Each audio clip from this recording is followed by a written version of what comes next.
गरिमा की दो बहू थी, बड़ी बहू ऋचा और छोटी बहू मानसी। गरिमा की छोटी बहू बहुत ही ज्यादा काली थी, मगर उसके काले लंबे बाल हर किसी को अपने ओर अट्रैक्ट करते थे। तो वहीं दूसरी तरफ गरिमा की बड़ी बहू, जो कि दिखने में सुंदर भी थी और गोरी भी। मगर कहते हैं ना, भगवान हर किसी को परफेक्ट नहीं बनाते। ऋचा के पास बस बाहरी सुंदर थी, ना उसे घर का काम अच्छे से आता था और ना ही बड़ों का सम्मान करना। ऐसे ही एक सुबह, अरे बड़ी बहू, आज शाम को मुझे कहीं जाना है, तो तू मेरी एक साड़ी प्रेस कर देगी?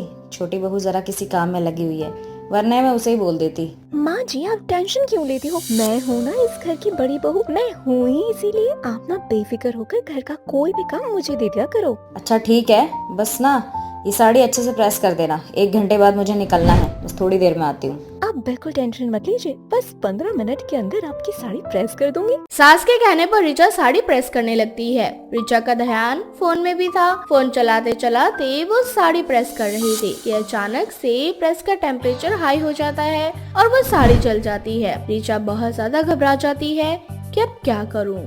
हे भगवान, ये क्या हो गया मुझसे? माँ जी तो मुझ पर बहुत चिल्लाएंगी। अरे जा, तो भी ना एक काम भी ठीक से नहीं करती।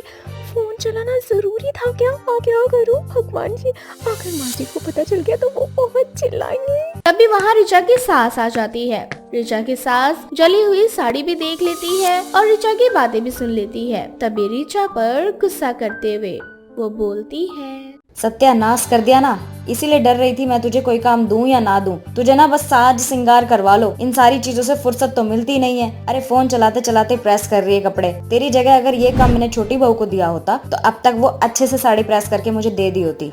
माँ जी, आपको तो मेरे अंदर हमेशा कमी नजर आती है, लेकिन जो कमी आपकी बहू के अंदर है ना, वो कमी कभी आपको दिखाई नहीं देता।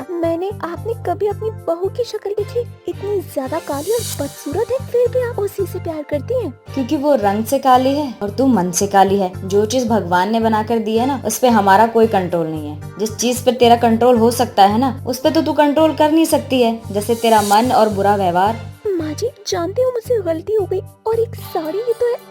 अब इतना ज्यादा क्यों बोल रही हैं? वही तो बात है ना बहू, एक तो गलती की तूने, ऊपर से कैंची की तरह तेरी जुबान चल रही है। तभी वहाँ पर मानसी आ जाती है और मानसी अपनी सास से बोलती है, माँ जी, जाने दीजिए, जो हो गया सो हो गया, उसे हम तो ठीक नहीं कर सकते ना। आप बिल्कुल भी टेंशन मत लीजिए। मैंने पहले से ही आप 2-3 साड़ी प्रेस करके रख रखी हैं, आप उनमें से कोई भी साड़ी पहन लो। अरे कुछ सीख ले छोटी बहू से, तू एक भी काम ठीक से नहीं करती। अगर तेरी ये सुंदरता इतनी ही काम आएगी ना, तो साड़ी जल नहीं सकती थी। और अगर साड़ी जल गई तेरे सुंदर होने के बाद भी, तो तेरी सुंदरता किसी काम की नहीं है। ऋचा वहाँ से अपने कमरे में चली जाती है। ऐसे ही कुछ दिन बाद मानसी रसोई घर में खाना बना रही थी। तभी उसकी सास उसे आवाज लगाते हुए उससे कहती है, मानसी बहू, भूख लग रही है, कब तक खाना बनेगा? बस माँ जी, ला रही हूँ। तभी वहाँ पर ऋचा आती है। ऋचा मौका देखकर मानसी द्वारा बनाए गए खाने में थोड़ा बाल डाल देती है। मानसी को बिल्कुल भी पता नहीं चलता कि ऋचा उसके पीठ पीछे क्या कर रही है। जैसे ही मानसी सबको खाना परोसती है, सब लोग खाना खाने लगते हैं।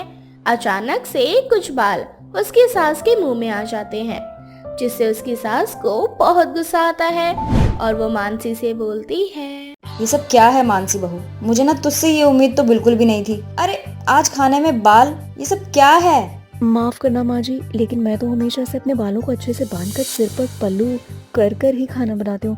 बाल जाने का तो सवाल ही पैदा नहीं होता। तो तुझे क्या लगता है कि मेरे मुंह में बालों की खेती हो गई है, जो बाल निकल रहे हैं? हाँ माँ जी, बिल्कुल सही कह रही है मानसी, तेरे बाल ना हर जगह बिखरे रहते, कभी यहाँ कभी वहाँ। अरे अगर इतने लंबे बाल संभाले नहीं संभलते तो कटवा देना। वैसे भी मार्केट में बाल बहुत महंगे बिकते हैं, ये बाल कुछ काम आ जाएंगे हमारे। मुझे किसी ने कहा था बीच में बोलने के लिए? अभी मैं जिंदा हूँ, मानसी को डांटने के लिए और समझाने के लिए। पहले तू खुद सुधर जा, उसके बाद किसी और को सुधारने की कोशिश कर। और रही बात बाल काटने और बेचने की, तो एक बात ध्यान रखना, मेरी बहू की सुंदरता उसके बालों से है। इतने सुंदर बाल बहुत कम लोगों को ही नसीब होते हैं। तो आइंदा उसके बालों पर ऐसी बुरी नजर डालने से पहले 50 बार सोच लेना। ऋचा मुंह बनाकर अपने कमरे में आ जाती है और ऋचा मन ही मन अब सोचने लगती है, बहुत हो गया। अब जब देखो तब माँ जी मेरी बेइज्जती करती रहती है और इस काली कलूटी लंबे बाल वाली की तारीफ करती रहती है। इसे तो रास्ते से हटाना ही पड़ेगा। ऐसे ही चलता रहा ना तो एक ना एक दिन ये बुढ़िया मुझे घर से बाहर कर इस कल्लो माई के साथ रहने लगेगी। ऐसे ही कुछ दिन यूं ही गुजर जाते हैं।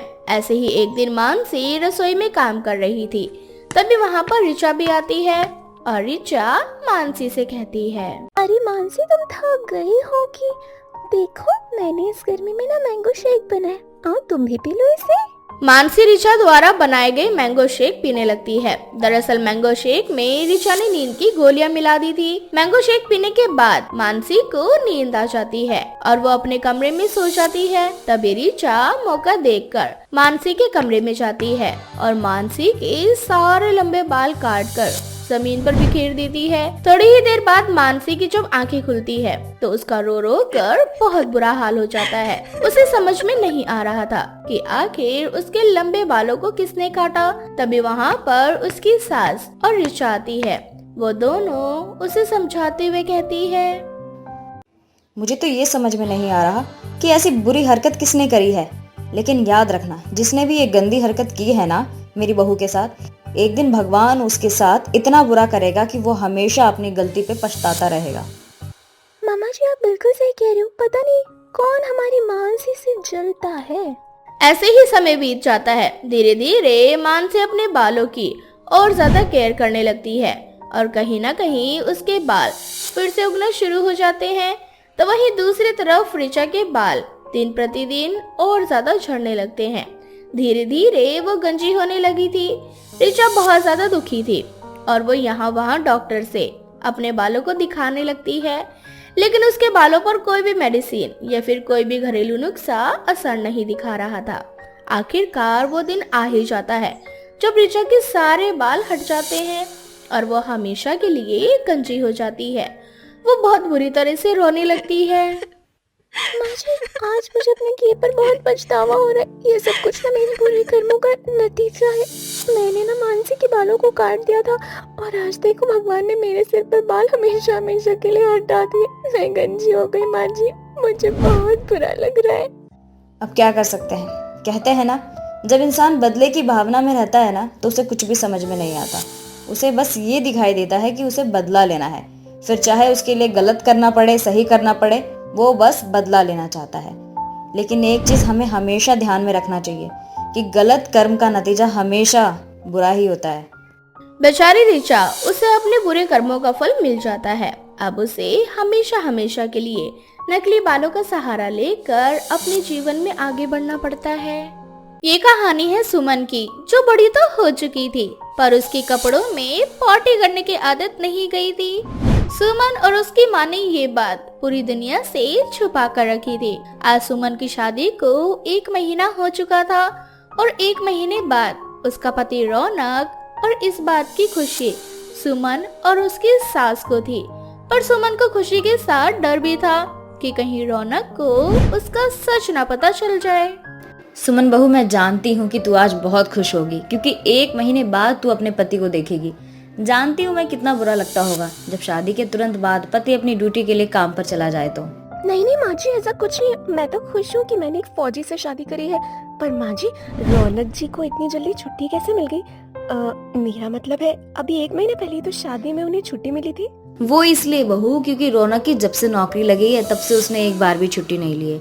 उसने पहली बार शादी में 2 महीने की छुट्टी ली थी, पर किसी वजह से ना उसकी छुट्टी भी कैंसिल हो गई थी और शादी के तुरंत बाद उसे जाना पड़ गया था। और बस यही एक कारण है कि फिर से उसे 2 महीने की छुट्टी मिल रही है और इस बार वो 1 महीने बाद वापस आ रहा है। इतना बोलकर ललिता चली जाती है। सुमन खुश थी लेकिन उसे डर था कि कहीं उसकी सच्चाई के बारे में उसके पति को पता न चल जाए। क्या करूं? आज रात तक रौनक जी आ जाएंगे और अगर रात में उन्हें सच्चाई का पता चल गया तो नहीं, मैं अपनी सच्चाई का पता किसी को नहीं चलने दे सकती। क्या करूं? कुछ समझ नहीं आ रहा। सुमन अपने कमरे में इधर उधर घूमने लगती है और जिस बात का उसे डर होता है वही हो जाता है। घबराहट के कारण कपड़ों में ही उसकी पॉटी हो जाती है।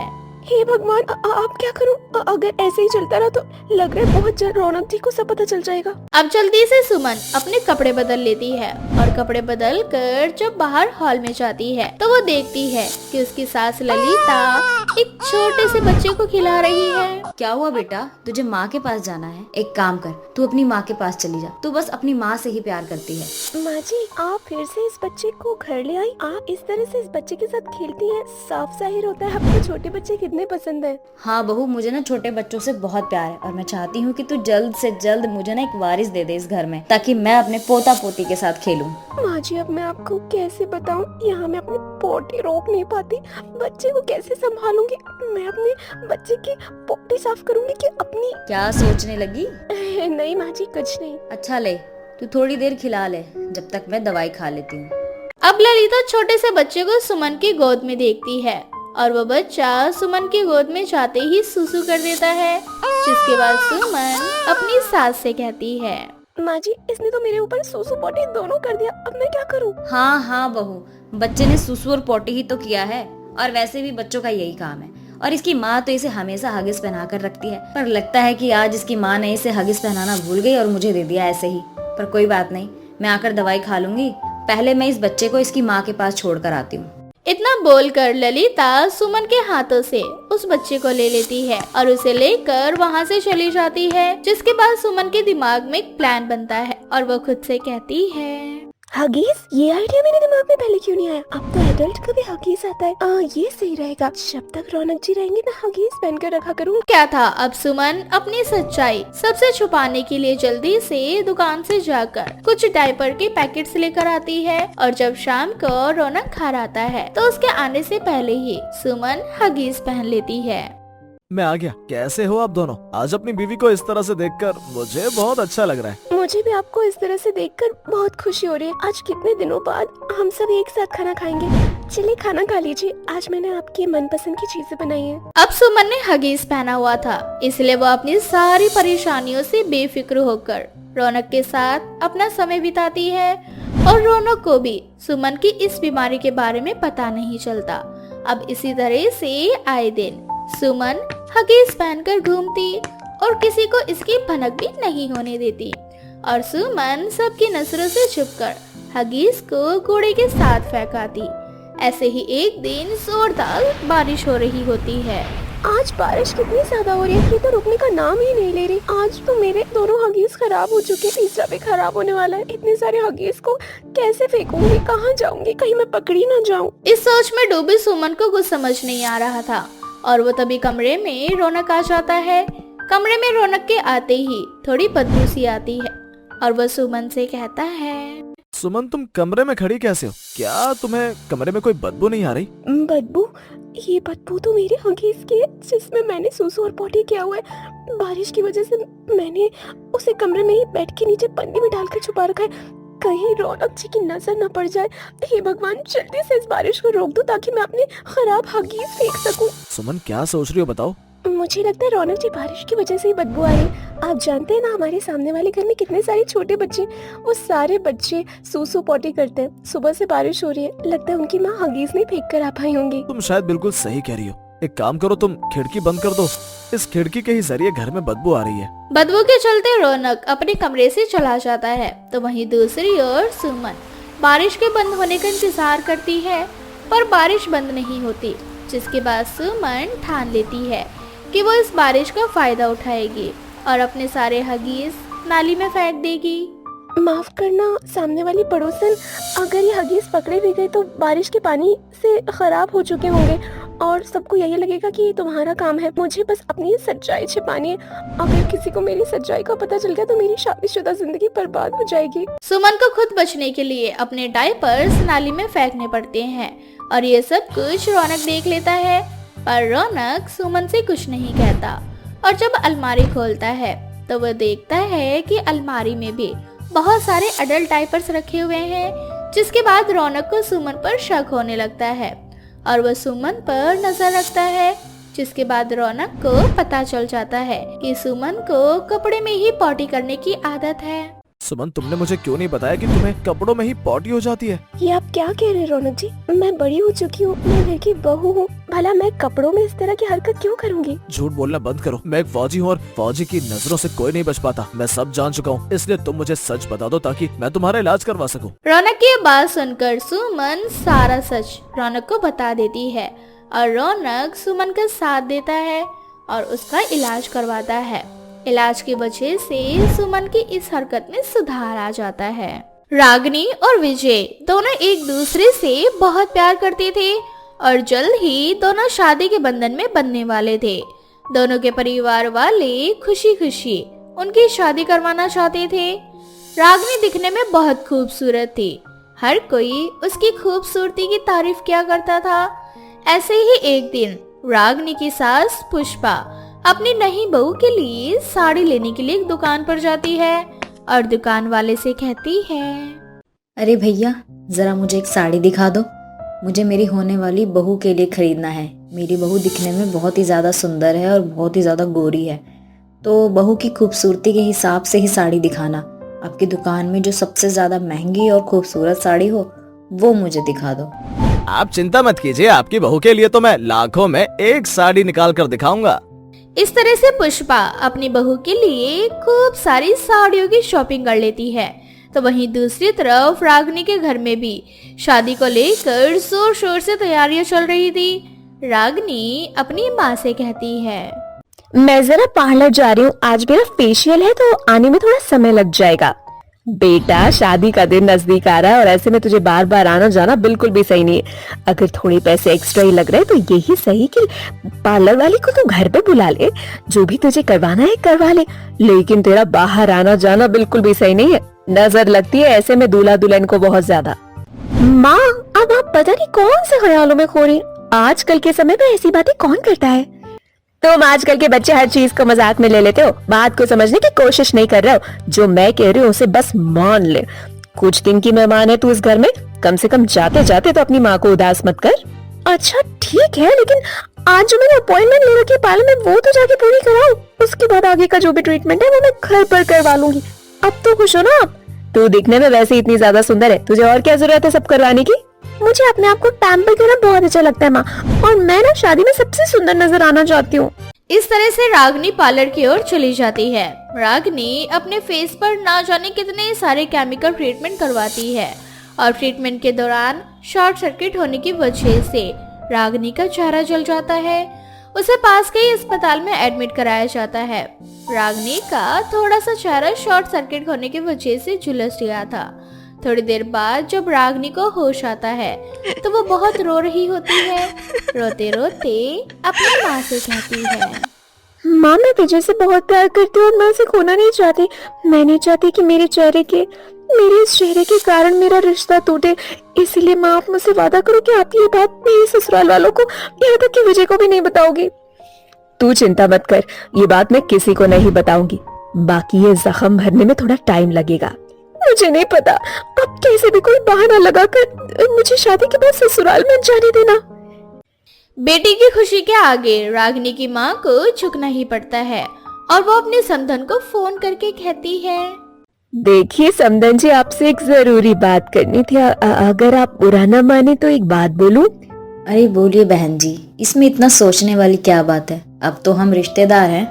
दरअसल बात यह है कि रागिनी की शादी के बाद उसकी विदाई कम से कम 1 महीने बाद होगी, क्योंकि रागिनी हमारी इकलौती बेटी है और बहुत मुश्किलों के बाद मेरे जीवन में रागिनी के आने के बाद ना मुझे संतान का सुख मिला था। इसीलिए मैंने उस समय मन्नत मांगी थी कि जब मेरी बेटी की शादी होगी तब मैं अपनी बेटी की विदाई 1 महीने बाद ही करूंगी। तो बस सोच रही हूँ कि कैसे इस मन्नत को पूरा करूँ, कहीं आप लोगों को अच्छा लगे ना लगे। अरे बहन जी, कितना सोचती हैं आप? शादी हो गई ना, उसके बाद हम रागिनी को कभी भी ले जाएंगे अपने घर। और आप बिल्कुल भी चिंता मत करो, जब आपका मन्नत पूरा हो जाएगा तब अपनी बेटी को विदा कर देना। और हाँ, शादी तो उसी दिन होगी जिस दिन मुहूर्त निकला हुआ है। आप उसकी चिंता मत करो, शादी तो उसी दिन होगी। रागिनी को नजर बहुत जल्दी लगती है ना, इसीलिए मैंने उसके लिए बहुत सारी मन्नतें मांगी है। शादी के दौरान उसका चेहरा घूंघट से ढका रहेगा, तो मैं नहीं चाहती कि शादी के दौरान कोई वाद विवाद हो। इसलिए ये सारी चीजें आपको पता होने चाहिए ना पहले ही। इस तरह से पुष्पा भी रागिनी की माँ की बात मान जाती है। ऐसे ही समय बीतता जाता है। धीरे धीरे रागिनी और विजय की शादी का दिन नजदीक आ जाता है। बड़े ही धूमधाम से पूरी शादी में रागिनी का चेहरा घूंघट से ढका हुआ था और इसी तरह से रागिनी और विजय की शादी हो जाती है। शादी के बाद रागिनी की विदाई नहीं होती। रागिनी कुछ समय तक अपने मायके में ही रहती है। जब उसका जख्म थोड़ा सा कम हो जाता है तब वो अपने ससुराल जाने के लिए तैयार होती है, लेकिन चेहरे पर जलने का दाग तो अभी भी था। रागिनी उस दाग को मेकअप से ढक लिया करती थी। ऐसे ही अपने ससुराल जाती है जहाँ सभी लोग उसका बड़े ही जोर शोर से स्वागत करते हैं। आखिर इतने दिनों के बाद हमारे घर में हमारी लक्ष्मी आ ही गई। आज हम अपनी लक्ष्मी का बहुत अच्छे से स्वागत करेंगे। जरा दूध लेकर आओ। आज दूध से मैं अपनी लक्ष्मी को नहलाकर उसका साज श्रृंगार करूंगी। ये सुनकर रागिनी घबरा जाती है क्योंकि उसने अपना जला हुआ चेहरा मेकअप से ढका हुआ था और अगर किसी को ये बात पता चल जाती कि रागिनी का चेहरा जला हुआ है और उसे सबसे इतना बड़ा झूठ बोला है तो शायद सभी लोग उसे घर से निकाल देते। बेचारी बहुत बुरी तरह से डर जाती है। ये सब करने की क्या जरूरत है? मेरा मतलब है मैं बहुत ज्यादा थक चुकी हूँ। मुझे अपने एक कमरे में जाकर आराम करना है। मुझे इस रीति रिवाज में बिल्कुल इंटरेस्ट नहीं। आप लोग मुझे परेशान मत करो। मैं अपने कमरे में जा रही हूँ। रागिनी का ऐसा रवैया देखकर विजय और उसकी माँ दोनों हैरान हो जाते हैं कि आखिर रागिनी को क्या हो गया है, क्योंकि आज से पहले रागिनी ने कभी इस तरह से बात नहीं की थी। ऐसे ही कुछ दिन बीत जाते हैं। अब रागिनी अकेले खुद को एक कमरे में बंद कर लेती है। लोगों से बातचीत करना भी बंद कर देती है। ये सब देखकर पुष्पा और विजय को कुछ भी समझ नहीं आ रहा था कि आखिर ऐसा क्या हो गया है जिस कारण रागिनी खुद को सबसे दूर रखने लग गई है। ऐसे ही एक दिन रागिनी कमरे में बैठकर खुद को आईने के सामने निहारते हुए कहती है, इसी खूबसूरत चेहरे को देखकर सब लोग मुझसे प्यार करते थे और जब लोगों को पता चलेगा कि ये खूबसूरत चेहरा पहले जैसा नहीं रहा तो लोगों का प्यार भी मेरे लिए बदल जाएगा। क्यों जीवन में खूबसूरती ही सबसे बड़ी सुंदरता होती है। अगर सुंदरता की पहचान गोरे रंग से है और चेहरे से है तो मैं अब सुंदर नहीं हूँ, बहुत बदसूरत हो चुकी हूँ। अब कोई मुझसे प्यार नहीं करेगा। ऐसा जीवन जीने से बेहतर है कि मैं मर ही जाऊं, क्योंकि जब मैं खुद को स्वीकार नहीं कर पा रही तो लोगों से क्या ही उम्मीद करूंगी। रागिनी की सारी बात पुष्पा और विजय सुन लेते हैं। वो दोनों उसके पास आते हैं। रागिनी बहुत ज्यादा डर जाती है क्योंकि उस समय रागिनी अपने असली चेहरे के साथ थी। तभी पुष्पा रागिनी से कहती है, रागिनी बेटा, मैंने तुझे बहू नहीं बल्कि बेटी माना है और सच बताऊं, ये हादसा किसी के भी साथ हो सकता है। आज तेरे साथ हुआ है, कल मेरे साथ भी हो सकता है। चेहरा जल जाने से किसी की खूबसूरती कम नहीं हो जाती। तेरा मन और दिल अभी भी वही है। तू हमारे लिए अभी भी वही रागिनी है। इस तरह से पुष्पा रागिनी को गले से लगा लेती है, जिसके बाद रागिनी अब अपने उसी चेहरे के साथ हंसी खुशी अपने परिवार के साथ आगे बढ़ती है।